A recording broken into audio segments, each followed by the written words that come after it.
Jemi kthyer në studio dhe kryefjalë e këtij diskutimi të dytë e temës së dytë do të jetë Edi Rama, kryeministri që i Shqipërisë, i cili ka poluar në fakt një rol të rëndësishëm në pozicionimin e Shqipërisë. Po javën e kaluar summitin në Tiranë që mori një vëmendje të madhe dhe ishte një imazh krejtjetër dhe po ashtu është në prag të një mandati të katërt. Për gjitha do të flasim edhe sa i përket raportit me Kosovën. Natyrisht jo të gjithë e shohin kështu, por gjithsesi këtu jemi për të diskutuar, për të marrë opinionet dhe mendimet e ndryshme. Fillimisht në studio kemi deputetin e FTK-s Artan Bajrami. Mirë se erdhe. Mirë se gjeta. Interesant tashmë ju drejtu si deputet, prej kolegut deputet. Faleminderit. Fillimisht këtë studion ma keni marrë për shoh, logon ma keni hek. Edhe tek çfarë shpe kuptoj, domethënë për emision tam, kështu do kritika që keni pas me më largu mua me bëu emisionin e Ato kritika kanë qenë me bazë. Po, merremi pas ta kryejm këtë pjesën për Edi Ramën. Në një lidhje të drejtë për drejtë e kemi publicistin e njohur Fatos Lubonja, që e përshëndesim nga Prishtina dhe falenderojmë që gjeti kohë për ne. Përshëndetje zotri Lubonja. Përshëndetje edhe juve, faleminderit. Faleminderit, është shumë kënaqësi që u kemi dhe do të nisim nga ju, meqense sot e keni kohën pak të kufizuar, por do ta shfrytëzojmë këtë minutazh në fillim të këtij debati. Në momentin kur po flasim, samiti ishte javën e kaluar, Edi Ramën e kemi pranë një mandati të katërt. Një pyetje e drejtë për të hapur këtë debat. Sa është i fuqishëm për momentin Edi Rama?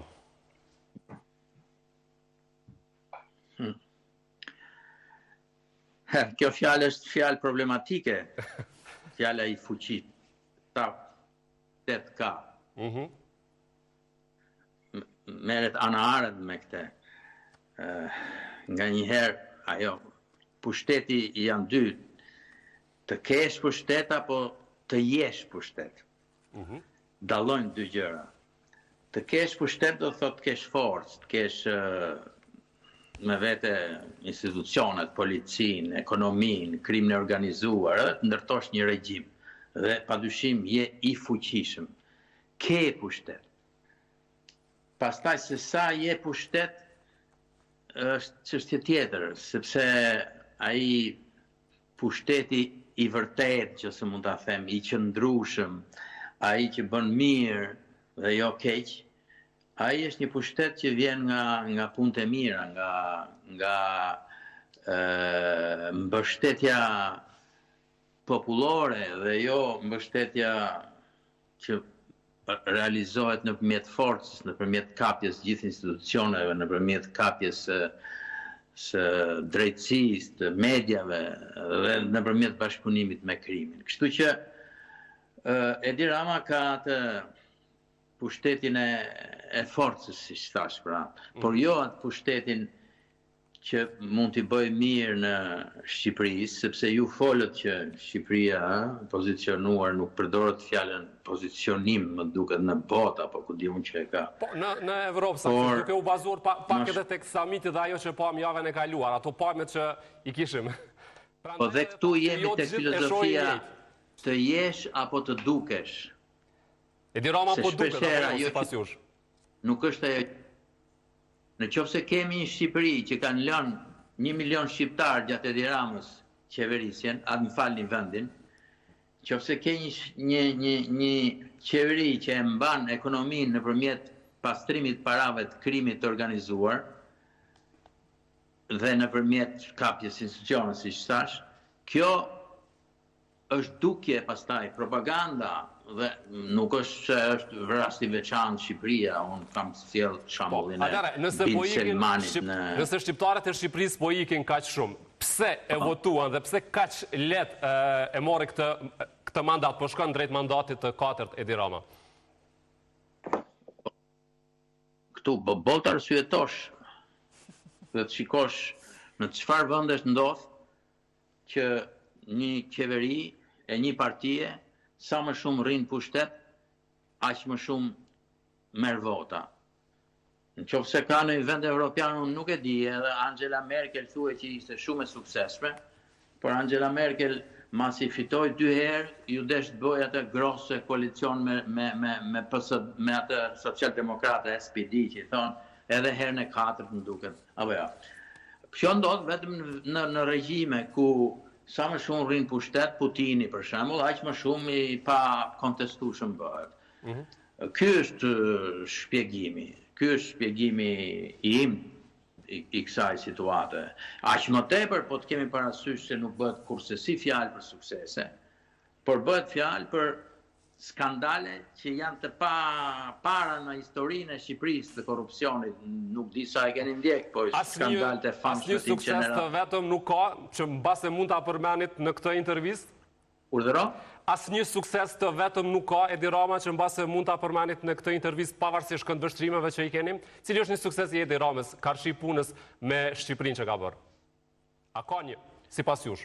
Suksesi nuk është i Shqipërisë, sipas mendimit tim.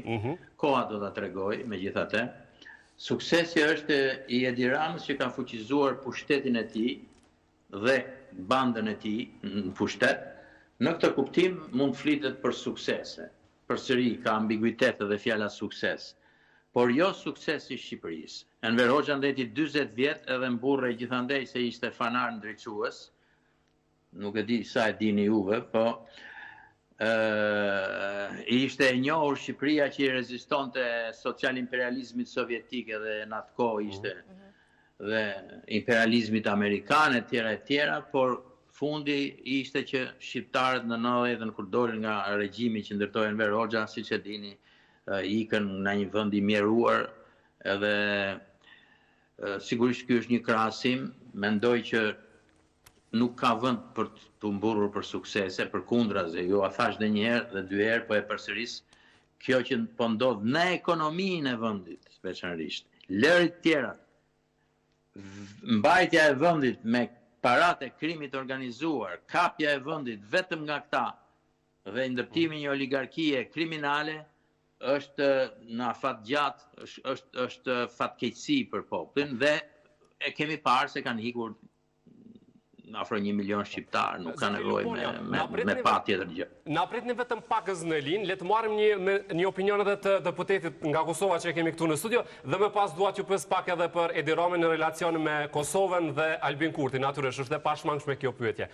Artan, e dëgjuat deklaratat, një mendim për fillim për Edi Ramën. Natyrisht kam respekt shumë të madh për zotin Lubonja edhe për sakrificën e tij, edhe mendimet që ka dhënë deri dikum konsistente për të gjitha qeverit atje. Ai e përshujti një realitet, se më thonë, të ti, që sheshe Shqipërinë nga brenda.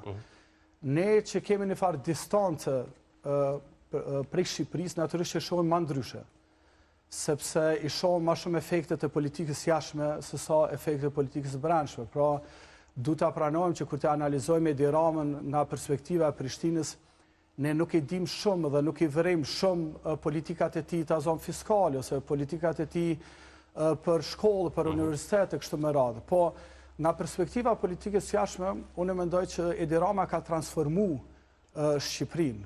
Edhe kur them e ka transformu, nuk për thot këtu një deputet edhe me një mendim të izolu nga Prishtina, po për thonë personalitete botërore edhe evropiane.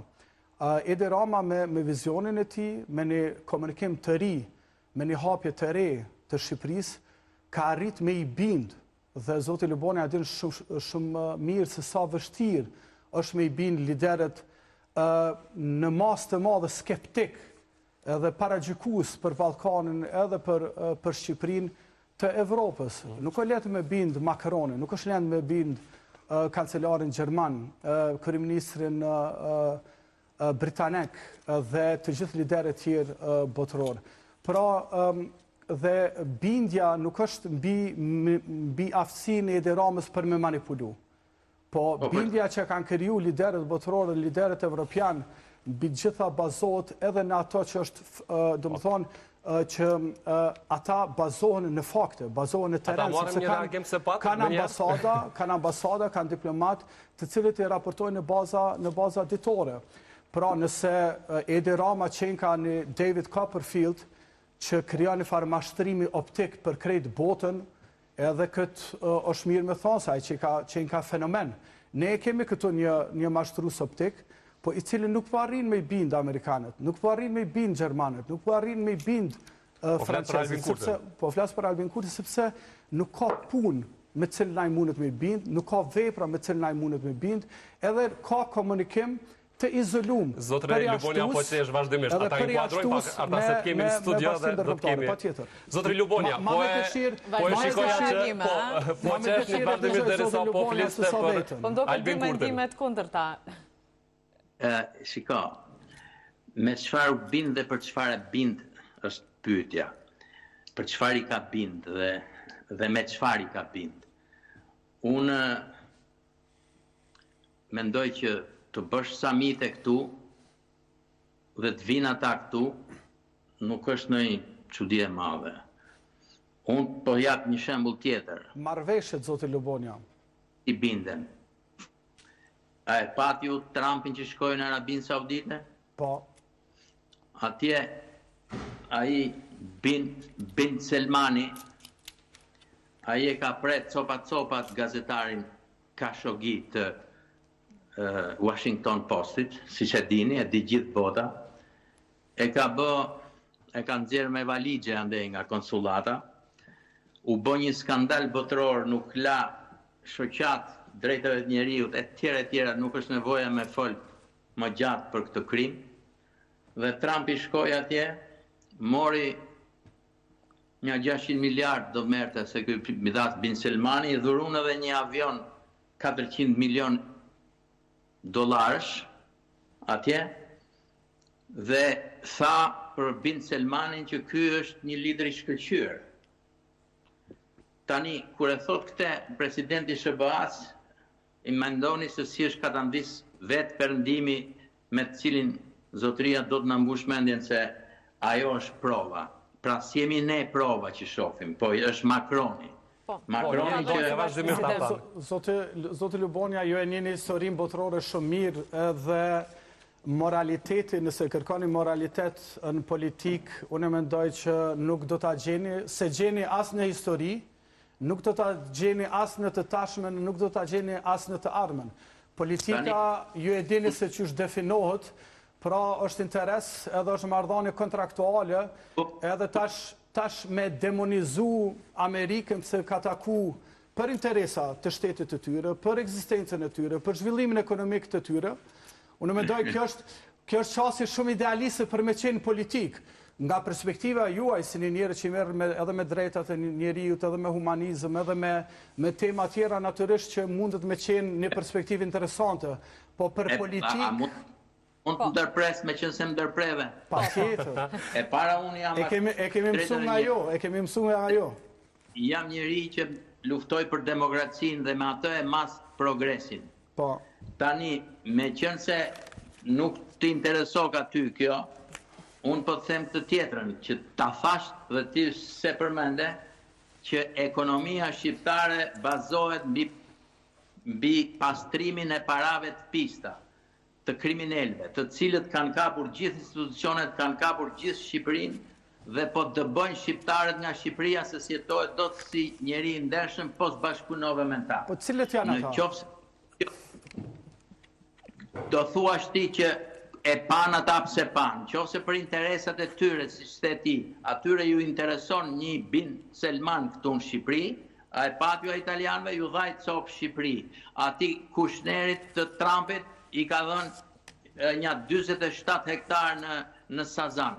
Të gjitha këto, me këto binden ata se është burri mirë ky që ta dish ti, sipas meje, në fund fare, unë mendoj që ne duhet çlirohemi nga ky referim dhe legjitimim nga të huajt, edhe ju atje në Kosovë, edhe ne këtu, dhe të legjitimohemi nga populli, nga njerëzit këtu. Zotri Lubonia, e dëgjojmë shpesh në studio televizive, si në Shqipëri po edhe në Kosovë, që Edi Rama me punën e tij po e fuqizon edhe Kosovën, po bën atë që edhe Albin Kurti nuk po e bën këtu. A pajtoheni? Ose çfarë mendoni, se besoj që s'pajtoheni?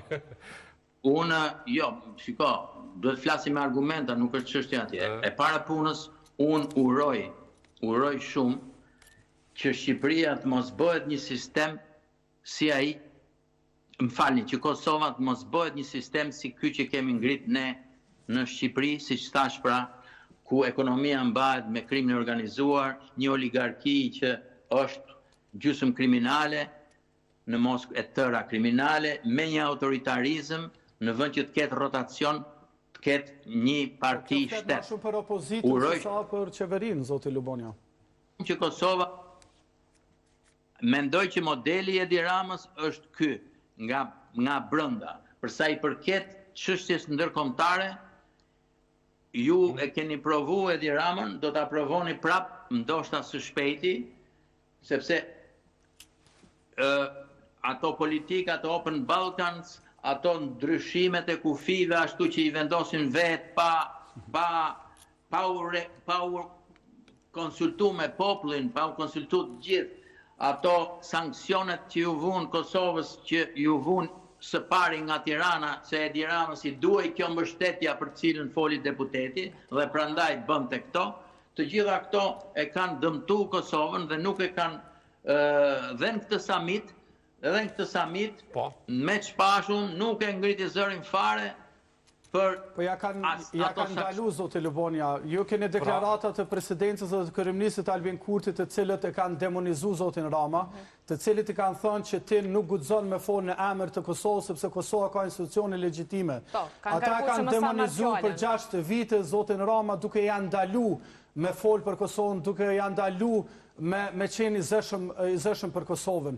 Dhe modeli që përkryon Albin Kurti këtu është pikërisht modeli për cilën ju po friksoni që përndërton Edi Rama në Shqipëri. Ju dëgjova me vëmendje, në njërën anë thoni që Enver Hoxha ishte kundër imperialistëve ndërkombëtar dhe tani kritikoni imperialistët ndërkombëtar në raport me Edi Ramën. Po më doj, në këtë rraf duhet të kemi konsistencë. Shqipëria dhe Kosova, adresë dhe orientim politik duhet ta kemi perëndimin me të gjithat metat edhe imoralitetin që ju përshuni që mund ta ketë perëndimi, që mund ketë rreshqit perëndimin e të. Po Kosova dhe Shqipëria nuk kanë alternativë tjetër. I vetmi njeri që mendon se ne mund të jetojmë pa alternativë është Albin Kurti në Kosovë. Por këtë model e kemi pas edhe ju keni qenë viktimi këtij modeli në Shqipëri. Pra bari nuk ham, bari do ham, po nuk i nënshtrohemi imperializmit. Ne edhe Shqipëria duhet me pas partner. Nuk ka partner ideal, fatkeqësisht.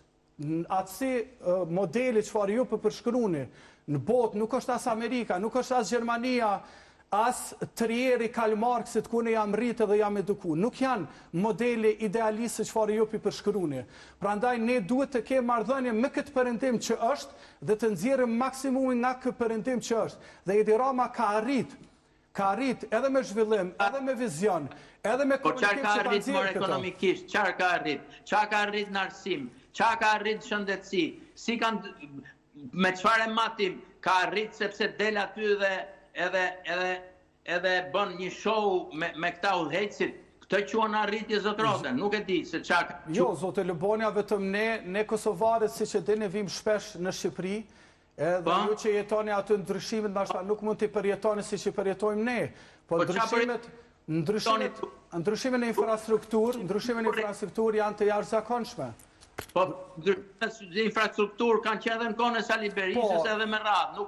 Nuk matet zhvillimi me rrugë. Është parakusht për zhvillim.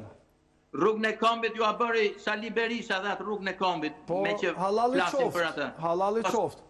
Rrugë me asfalt zhvillimi. Matet me gjitha me liri, me demokraci, matet me njerëz të arsimuar, me elita, me një ardhmëri, me një besim tek institucion. Zoti Lubonja, çfarë ka pengu Edi Rama opozitët që atje të bindën qytetarë se ata janë alternativë? Ju e keni me gjithë respektin për Sali Berishën, se mu dhimbësët, sepse Sali Berishën nga vitin 2013 me dëshirë kisha pa ndonjë fondacion të haptë dhe të ligjërante për demokracinë, për transformimin në Shqipëri, nga komunizmi në demokraci, për një njeri që ka arritje aq të mëdha, antarësim në Shqipërisë NATO dhe mëtej. Mirë, po nuk ka alternativë Shqipëria. Dhe kjo nuk është për fajin e Edi Ramës. Kjo është për fajin që nuk kanë arrit elitat politike të transformohen. Duat ta edhe për Albin Kurti, me qenë se nuk ka edhe shumë kohë. Po, zotëri Lubonja, jeni lirë, mund të vazhdoni replikën rreth kësaj deklarate. Alternativa ndaj Edi Ramës nuk është as Sali Berisha, as një individ tjetër, as një parti, është mundësia e rotacionit. Kjo është të ndërtosh një sistem ku të ketë rotacion dhe jo ideja që Sali Berisha është e keqja dhe s'është ndërtu alternativë. Kjo do të thotë që të rrim me Edi Ramën deri sa të vdesi, sepse s'e ka ndërtu alternativa, se kështu si është mushmenja e Edi Ramës njerëzve të tij. Në një vend normal demokratik Sali Berisha erdhi në pushtet në 2005, ishte Shqipëria shumë më normale se sot, kishte bërë 97% edhe ndroi. Tani ka heq rotacionin, thash duke kapur gjitha ekonominë e gjitha me radhë. Tani mbani atë qëndrim, ndërsa lidhur me ndërkombëtarët që the, unë i solla si shembull varësia qoftë në kohën e Enver Hoxhës, se Enver Hoxha vërtet mburri atëherë, po përpara ishte i lidhur me Titon, me Bashkimin Sovjetike, me Kinën e me tjera, kupton? Kjo ka qenë historia më e gjatë e Enver Hoxhës dhe ka mbajtur sundim duke u legjitimuar nga ata. Ashtu, edhe Ahmet Zogu më herët nga italianët. Shqiptarët, unë s'po them që s'duhet të kenë partner, por shqiptarët duhet të ndërtojnë institucionet, jo të legjitimohen si vasal, po të legjitimohen si udhëheqës së një shteti që ka dinjitet dhe ka që të jetë dinjitet gjithë qytetarëve. Kaq. Zotri Luponia, çfarë vlerësimi keni për punën e kryeministrit të Kosovës në dorëheqje, sepse ende nuk kemi institucione. Për Albin Kurti. Hartani. Deputetit. O, mendimi im është për të dhe për të gjithë tjerët që nuk kanë arrit të kuptojnë sipas meje që është një kohë shumë e vështirë për Kosovën, për të ardhmen e Kosovës, edhe duhet gjejnë me çdo kusht një lloj kompromisi, nuk di çfarë ta quaj, që të ndërtojnë një qeveri edhe të mendojnë se të gjithë së bashku, veçanërisht në këtë rast lidhur me rreziqet që i paraqiten në Kosovës, me ndryshimin, po them, e rendit botror, ku nuk është më aq e thjeshtë të thush që kam Evropën, Perëndimin apo Amerikën me vete, sepse dhe Amerika, siç e keni parë, ka ndryshuar me Trumpin, ku me humbjen e luftës në Ukrainë të Evropës, që është një fitore e Putinit, situata, për mendimin tim, mund të ketë mjaft probleme për Kosovën dhe klasa politike kosovare dhe me Albin Kurtin në krye, ose me që është kryeministër deri tani, duhet të mendoj për këtë dhe jo për egot partijake që kanë njëri dhe tjetri. Nuk e shoh në lartësinë e dur për ta bërë këtë punë. Këtë mund të them si gjë kryesore, sepse është i dominuar nga egoja e tij personale, e mbajtjes pushtetit dhe paaftësia për të gjetur ura komunikimi. Këtu besoj edhe Artani pajtohet, a? Në këtë linjë jeni bashkë. Zotri Luponia, ne po ju lirojmë dhe po ju falenderojmë për inkuadrimin sot. Shumë faleminderit. Faleminderit shumë. Atëherë, Artan, për të kthyer pak tek samiti, me qenë se javën e kaluar e gjithë vëmendja ishte aty edhe ne të prantëm ishim me një edicion special nga atje. Si çfarë pamje i dha Shqipërisë, por ndoshta edhe Kosovës, le të themi, samiti që u mbajt në Tiranë? Patjetër, prej perspektivës të Kosovës, njerëzit e kanë pa një samit të bukur me shumë personalitete botërore, po për organizimin e një samitit tillë, unë mendoj që në është një punë e jashtëzakonshme. Unë kam punu vetë diplomat në Ministrinë e Punëve të Jashtme, në Presidencë, kemi organizu mini samitet vogla në krahasë me samitin që ka organizu zoti Rama. Po një personalitet me arë në Kosovë, një president, për shembull Bideni kur ka arë në Kosovë, ne jemi përgatitur 3-4 muaj vetëm për vizitën e tij këtu në Kosovë. Deri në detaje bëhet organizimi, çështja sigurisë. Do thotë aty kalkulohen, analizohet çdo detaj i mundshëm në mënyrë që mbarojtja me qenë e suksesshme. Me organizu atë summit, vetëm nga aspekti teknik e meritojnë një çmim Nobel. Ndërsa nga aspekti përmbajtësor, dëgjoj, me gjetë një datë, një ditë, që i përshtatet 27 liderëve. Që i përshtatet 27 liderëve, të cilët janë superfuqi ekonomike, ushtarake, në teknologji, të cilët mandej kanë ego, se më thonë edhe nga nere shikojnë edhe ku shifton.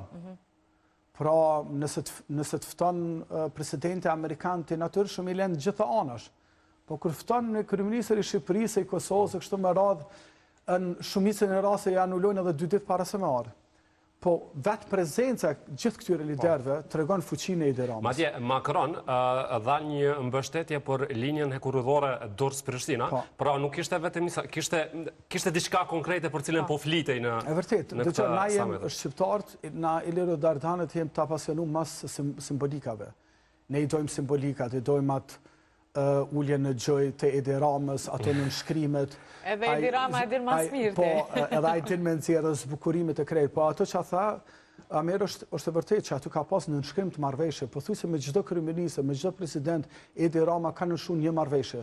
Me Macronin u inauguru një shkollë e IT-s që e bëri dikush nga Kosova. Ish nënkretarja e Prishtinës.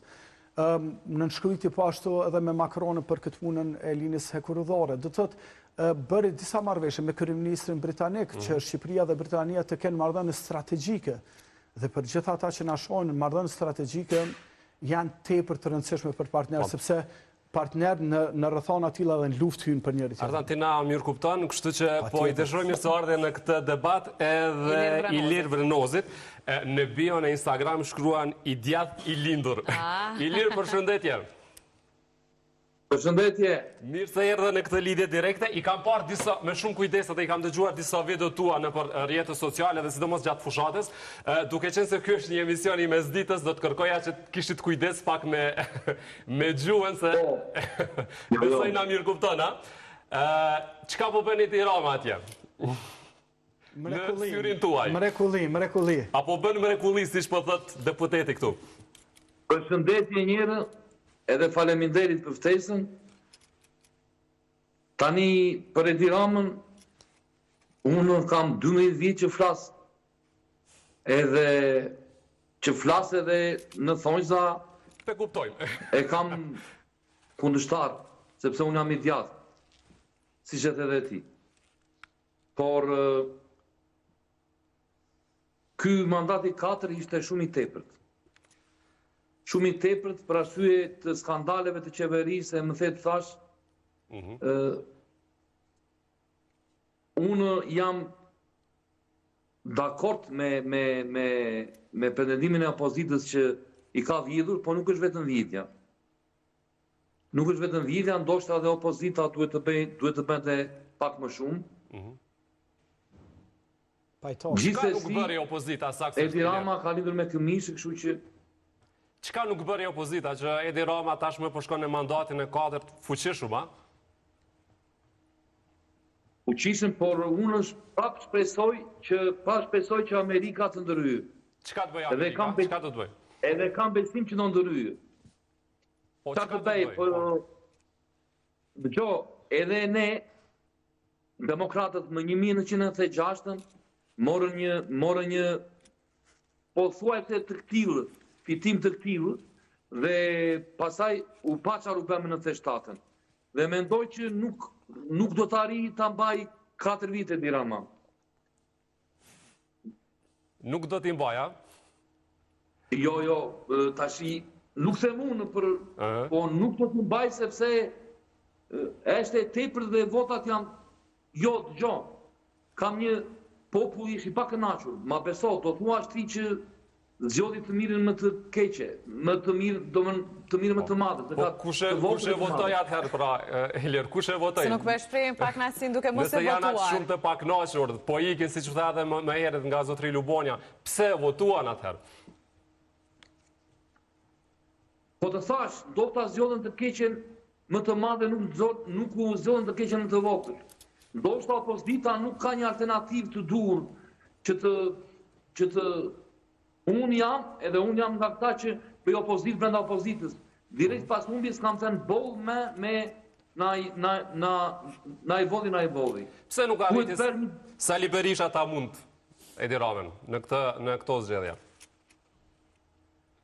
Tash dëgjoj, unë doktorin e kam zemër, kam 35 vjet që e ndjek, por mendoj që doktori duhet të shikojë nuk e di, duhet të shikoj diçka tjetër. Çka saktësisht, po, nëse të jekje, çka duhet të shikoj tjetër? Tjetër, tash unë po e them pa nga pak, po ti e do shqip, po unë s'po ta them shqip, po e them anë të anës. Thuaj. Doktori ka 35 vjet dhe kjo politik 35 vjeçare, pak a shumë i kanë vënë një shenjë barazimi, që do të thotë që po të hajtë se mire kemi Ramën se njësoj janë këta. Kjo duhet të mbaroj do me thënë, Berisha të bëjnë një mbrapa, ose të ri president deri në parti, dhe të bëjnë zgjedhje të reja, sepse kështu nuk vazhdohet më. Mendoj që dhe në këtë pikë, e ndoq, do më bëjmë gjithçka, po nuk po e mundin do të ramën, pra duhet bërë diçka nga vetja, sepse unë nuk jam dakord me Evolvën. Faji një duhet të shkosh në vetja, do me thënë, shiko çfarë gabime ke në vetja tënde. Sepse vetëm i vodhja ju, nuk mjafton me. Ky popull nuk ka besim në ne, vlla, nuk ka besim në djata, në kjo e djatë. Duhet një alternativë më e fortë. Duhet njerëz të rinj, gjak i ri. Unë po të them një shembull, në Korçë, ka qenë një deputet, një kandidat për deputet, Fidel Kreka, unë e kam mbështetur, nuk e di sa, domethënë sepse Edi Rama kur erdhi këtu për hapje të fshate, u mor me Venozin dhe me Fidel Krekën. Edhe kur e mbylli, u mor me Venozin dhe me Fidel Krekën. Ne punuam qetë, pa lek, Fideli nuk isha as lek as gjë, u hyrë në fushat me shpirt dhe me zemër dhe Fideli doli deputet. Mori 7.009 vota. Kjo tregon që kur fut diçka të re, Fideli nuk e njëjtë asnjëri para 1 muaj, 2 muaj. Aman me shpirt dhe me zemër, arritëm që ne pa lek, pa shpenzime, pa gjë, Fideli të dalë deputet. Pra kjo tregon që gjakun e ri e mbështet popullit demokrat dhe jo vetëm. Le të marrim një mendim në studio nga deputetët këtu nga Kosova që e kemi. Artan, fitoria kaq bindse e Edi Ramës, a është një sukses i punës që ka bërë, apo një dështim le ta quajmë opozitës? Po, na do të me pranu që me marë 4 mandate është e panatyrshme, mirë, po çfarë ka kontribu marrën e mandate Edi Ramës janë mendoj 2-jat. Pra, është një zhvillim i prekshëm, edhe ekonomik, edhe investime ndërkombëtare, ku unë mendoj që ka qenë ndër kryeministrat më të suksesshëm.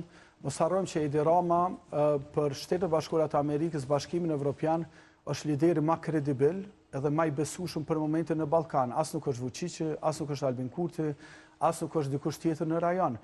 Pra, edhe ata e shohin si një farë segmenti të stabilitetit edhe të Shqipërisë, edhe të rajonit, edhe të zhvillimit ekonomik. Po, sa i takon doktorit, unë kam simpati shumë të madhe për zotin Berisha. Po ma shumë për Edi Ramën, a? Unë nuk jam përjashtues. Unë mendoj që zoti Berisha ka pas një periudhë. Skandalet e qeverisë, edhe gjithë ministrat që kanë në burg, apo nuk ka gjetë. Po, veç ta përfundoj se besoj që ka me të pëlqy. Po, ka me të pëlqy që kjo pjesa që apo them tani. Po, unë mendoj që na duhet me analizu liderën në kontekstin ku kanë vepru. Sali Berisha në kontekstin ku ka vepru, ka qenë jashtëzakonshëm, është pjesë përjetësisht e historisë shqiptarëve. Përjetësisht. A ka pas gabime, çdo lider ka pas gabime, merren nga ata të Athinës antike deri të sot. Pra, po Sali Berisha është pjesë e historisë, pra e ka bërë tranzicionin nga komunizmi në demokraci në Shqipëri, e ka udhëhequr atë tranzicion një kohë shumë e vështirë, do të thotë, e ka ndërsu Shqipërinë në NATO, ka qenë partner kryesor i Shtetit Bashkuara të Amerikës, edhe i George Bushit, e ka soll Bushin ka merita edhe në raport me Kosovën edhe gjitha, mirë po. Nga viti 2013, edhe unë ja kam thonë personalisht në një intervistë zotit Berisha. 2013, unë kam pritë që zotit Berisha do të hapë fondacionin Sali Berisha, që të shkon në krejt botën të ligjeroj për demokracinë në Shqipëri, sepse ti ke dhonë kontributin, ti ke kry kontributin për Shqipëri, ti e pjesë e historisë, nuk ki që ka japë më shumë edhe më tepër se sa kjo. Por nga 2013, Partia Demokratike e Kosovës asnjëherë nuk është rimarë, me që hija e Sali Berishës ka qenë më fuqishme se sa shkëlqimi i Lulbashës edhe shkëlqimi i PD-s tjetër. Prandaj, kjo ka ngulfat çdo zë përmbrana Partisë Demokratike të Kosovës, të Shqipërisë, e cila e kishte bërë karshi pak Edi Ramës. Dëgjoj, unë dua Edi Ramën. Unë mendoj që Edi Rama ka transformuar Shqipërinë, e ka bërë një Shqipëri ku na shumë shpejt Shqipëria do të jetë pjesë e Bashkimit Evropian, edhe ai do të hyjë në histori. Pavarësisht kësaj, edhe unë kisha pas qef që Edi Rama me pas një opozit pak më të fuqishme. Dhe duke njoftë atë, unë besoj që edhe dëshira e tij është me pas një opozit më të fuqishme. Por që to 2 dekadat ose një dekadë e fundit, dekada e fundit dështimi dështimi i Partisë Demokratike është fatal. E mirë kjo. Ja, me një herë ke fjallën. Po. Fjalla për ty, Ilir. I dashur, të krahasosh Edi Ramën me Sali Berishën është turp. Sali Berisha, jo se jam unë demokratit jatë, por doktor Sali Berisha ka një jetën mbi tavolinën e punës. Kur nuk ka bërë si Edi Rama të dalë lakuriq në për plazhet e botës, kur nuk ka ndruar 5-6 gradë nuk ka ndruar aty, ku ka lidhje me familje Berishës, është familje nderuar, dhe ku ka lidhje aty është se s'kam plak që them. Tani ti më thua mua, nuk krahasohet, po sinqerisht, Berisha është përkushtuar politikës, tavolinës, noi nuk di sa për një kafe jashtë, nuk di, nuk ka idenë sepse aty qëndron vetëm mbi tavolinën, ka qëndruar një hit, jo se them unë, po kjo është e vërteta. Kurse Edi Rama ka një mal me akuza, me çka të them tani.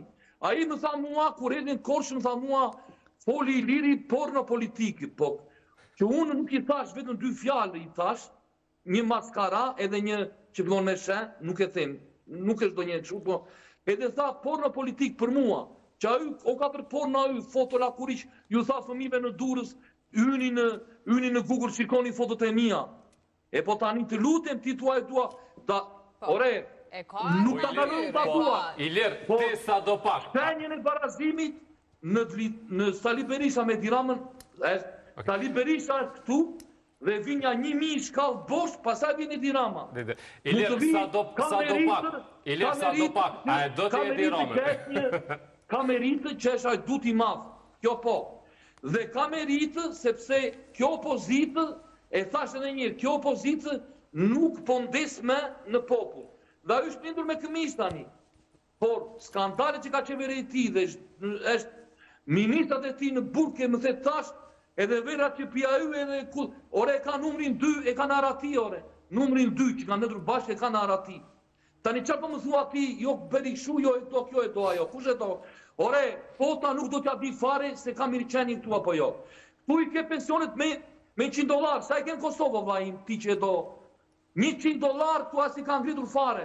Kurse Berisha sa e mori, e ngriti, shifra nuk di unë. Po në çdo 6 muaj i ngrinte. Kurse këtu tani është bërë të meri zotit. Këtu është një bukë, €1.2, sa e ke në Kosovë vllai? As në Kosovë nuk është më mirë, edhe në Kosovë po rritën çmimet sinqerisht çdo ditë. O Ilir, sa do pak, a e don Edi Ramën, është kryeministri juaj? Jo, Edi Rama nuk e di e diti apo jo, mua më ka marrë telefon. Çka të ka thënë?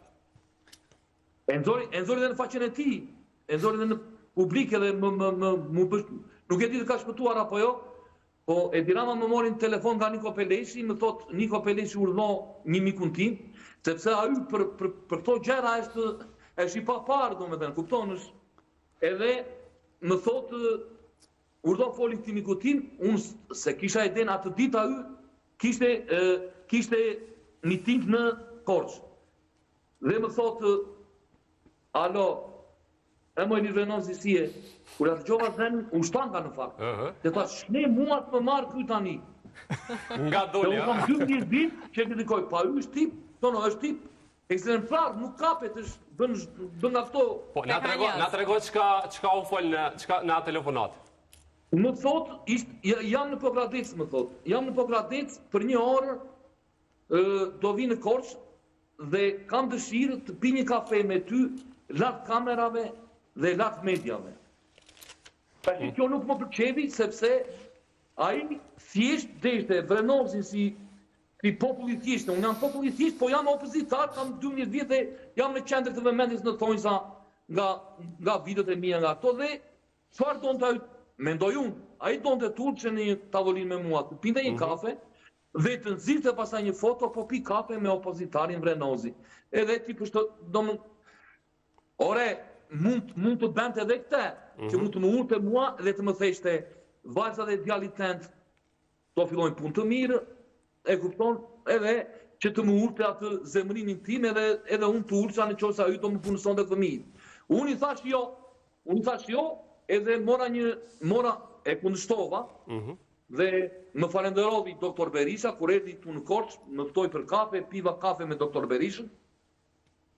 Para hapjes edhe më thanë që edhe të flas, fola edhe në Pallat të Sportit, por unë do thuash ti je i varfër i lit ta marrësh nga ana, për shembull nga interesi vetjak, ore që se pranove kafen me Ramën, se mund të fuse fëmijët në punë, më thanë shumë. Nuk e bëj dot, jam i djathtë dhe jam njëri me karakter. Ndoshta jam i varfër, por nuk le njëri të më shkel. Ky është dinjiteti im. Dhe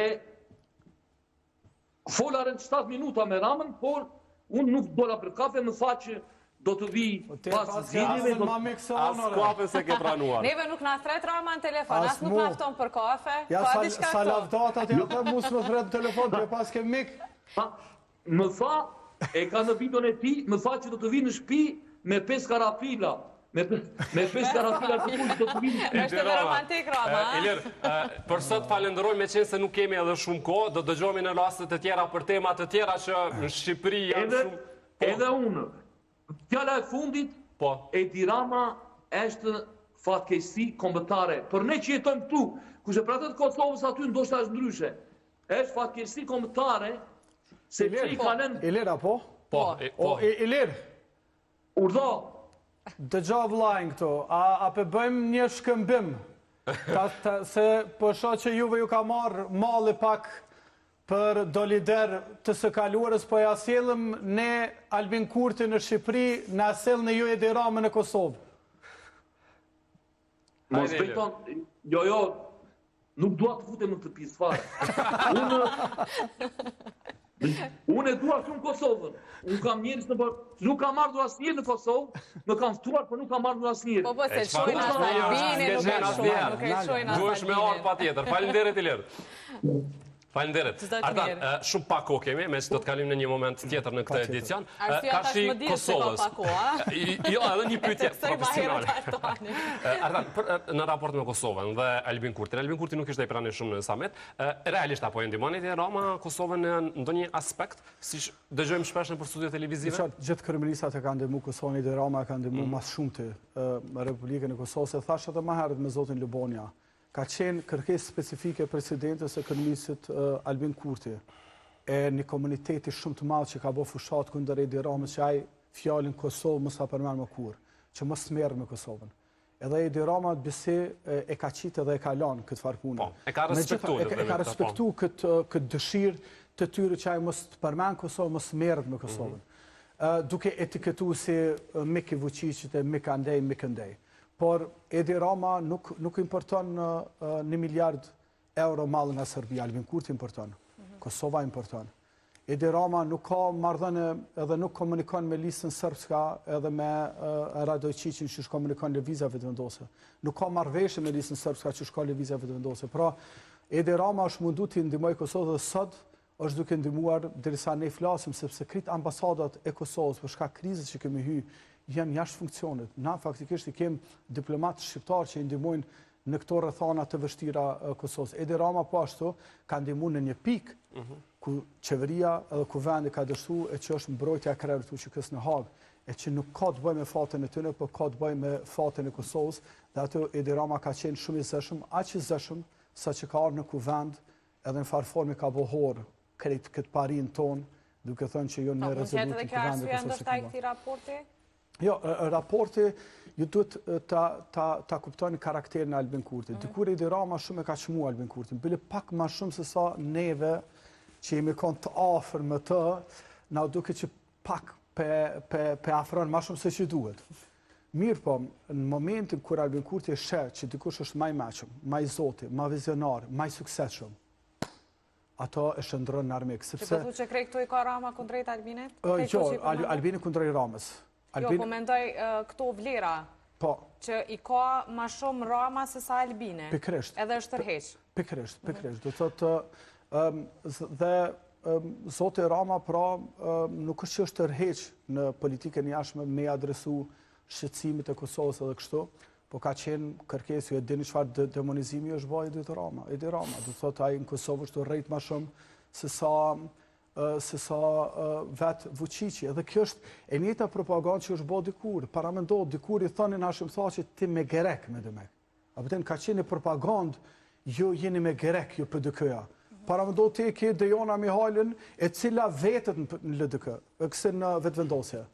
Ajo pytët. Artan, qëndrojme ne këtu, se do të ndrojmë temë, po besoj që duke qenë tifoz i futboll të kik që ka me thënë edhe për këtë pjesë, kështu që s'ke artë që 2 javë, kështu që dash kime qëndru këtu. Do të kalim në një moment tjetër. Vučić ndez sfidën Shqipëri-Sërbi, urdhëron fitoren ndaj Kuqezinive. Pak ditë pasi more pjesë në samitin e Tiranës, ku ul në truezë me liderët e Evropës dhe u prit nga kryeministri i Shqipërisë Edi Rama, presidenti serb Aleksandar Vučić zgjodhi një tjetër skenë për t'i dhënë një urdhër simbolik trajnerit të kombëtarës serbe që të mund Shqipërinë në ndeshjen e 7 qershorit, duke treguar se pas buzëqeshjeve diplomatike, rivaliteti i vjetër jeton ende në fushë. Kemi mbritur dal nga dal kështu në fund. Jo, për hapim edhe një temë tjetër. Një temë tjetër, jo, për atë temën tjetër unë veç që thëmë që ma mirë ka po që ka shku në politikë, se veç nga ka nxjerr probleme me emision edhe më studio. Kur në asë një ditë të vetme nuk e ka gjiru, tanën e ka pasë të caktu, me asë një ditë ka gjiru të martë, një javë ka gjiru të mërkurën, një javë, derisa o desh një dërshtu. Kjo është propagandë për me largu mu nga studio me vendos vetin studio Amiri. Me sportivitet, me që jemi të plus kërkoj ke bend, po, kjo është të kushtush. Arda, në të rësh pak shaka, falenderoj që edhe sot, nëse ke diçka për fund basta për temën se ndruam disa herë, je i lirë. Dhe që uroj për emisione kam përcjell nga fillimi edhe për gëzime edhe sukses. Me familja apo vetëm? Natyrisht. Po na shikon. Faleminderit shumë. Faleminderit shumë.